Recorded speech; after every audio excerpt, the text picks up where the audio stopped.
আজকে আমি আপনাদের সাথে শেয়ার করব 300 পিঠের চাপটির রেসিপি। আর এটা বানানোটা কিন্তু একেবারেই সহজ। আর এটা কিন্তু আমি প্রথমবার বানিয়েছি আর আপনাদের সাথে রেসিপিটা শেয়ার করলাম। অনেকেই কিন্তু দূর দূরান্ত থেকে চলে আসে এই 300 পিঠের চাপটিটা খাওয়ার জন্য। আজকে আমি আপনাদের সাথে এই রেসিপিটা শেয়ার করছি। এটা কিন্তু এখন ঘরেই বানিয়ে নিতে পারবেন খুব সহজেই। আর এটা কিন্তু মাংস দিয়ে খেতে বেশি ভালো লাগে, ভর্তা দিয়েও ভালো লাগে। যাই হোক, এখানে প্রথমেই লাগবে আমার চাল আর মুসুরির ডাল। এখানে কিন্তু আমি সিদ্ধ চালটা নিয়েছি আর নিয়েছি মুসুরির ডাল। আর এখানে কিন্তু আতপ চালও নিতে হবে। আতপ চালের গুঁড়াটা যেহেতু আমার করা আছে সেহেতু আমি এখানে আর অ্যাড করছি না, পরে আমি অ্যাড করে দিব। এখানে কিন্তু চাল ডালের পরিমাণটা সমান করে নিতে হবে।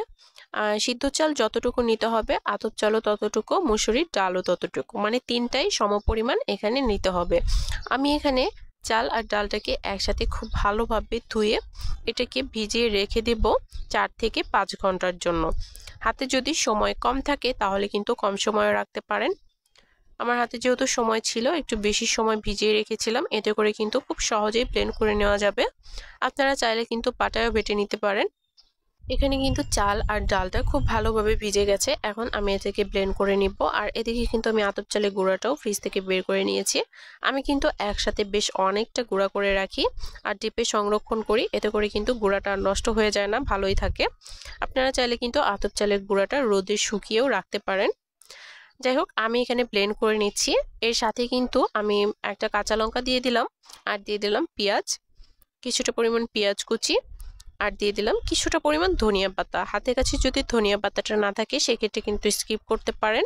আর চাপড়ির গোলাটা কিন্তু বেশ অনেকটাই পাতলা হয়। আপনাদের যদি জল ছাড়া ব্লেন্ড করতে প্রবলেম হয় তাহলে কিন্তু এখানে সামান্য পরিমাণ জল দিয়েও এটাকে ব্লেন্ড করে নিতে পারেন। আর পুরোপুরিভাবে গুঁড়া করার কোনো প্রয়োজন নেই, আধা ভাঙ্গা করে নিলেই হবে।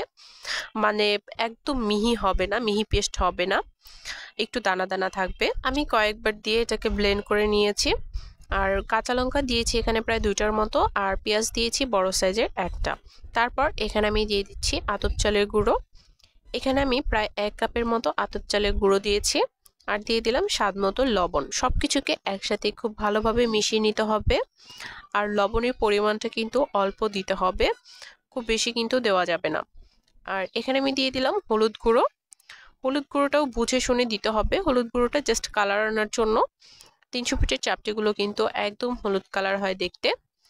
যাই হোক, হলুদটাকে দিয়ে আমি খুব ভালোভাবে মিক্সড করে নিচ্ছিলাম আর দেখছিলাম কালার আসছে কিনা। হলুদের গুঁড়োটা যদি বেশি হয়ে যায় তাহলে কিন্তু খেতে ভালো লাগবে না। এই ব্যাটারটা কিন্তু একটু পাতলা টাইপের হবে। এখনো কিন্তু ব্যাটারটা বেশ অনেকটাই ঘন আছে, পরে কিন্তু আমার আবার পাতলা করতে হয়েছে। যাই হোক, এখানে কিন্তু আমি একটা লোহার তাওয়া নিয়েছি আর তাওয়াতে কিন্তু প্রথমেই খুব ভালোভাবে গরম করে একটু জল ছিটিয়ে নিয়েছি।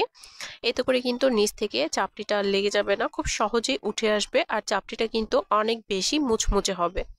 চেষ্টা করবেন এখানে লোহার তাওয়াটাই নেওয়ার। লোহার তাওয়াতেই কিন্তু এই চাপটিগুলো বেশি ভালো হয়। এই তো, হাত দিয়ে যতদূর সম্ভব এটাকে একটু গোল করে দিতে হবে। আমার গোল হয়নি। যাই হোক, এটাকে ঢাকনা দিয়ে ঢেকে দিলাম। ঢাকনা দিয়ে ঢেকে প্রায় 1 থেকে 1.5 মিনিটের মতো জাল করে নিয়েছি। আর চুলার আঁচটা কিন্তু ছিল মিডিয়ামে, একদম হাই হিটে রাখিনি, যদি পুড়ে যায়।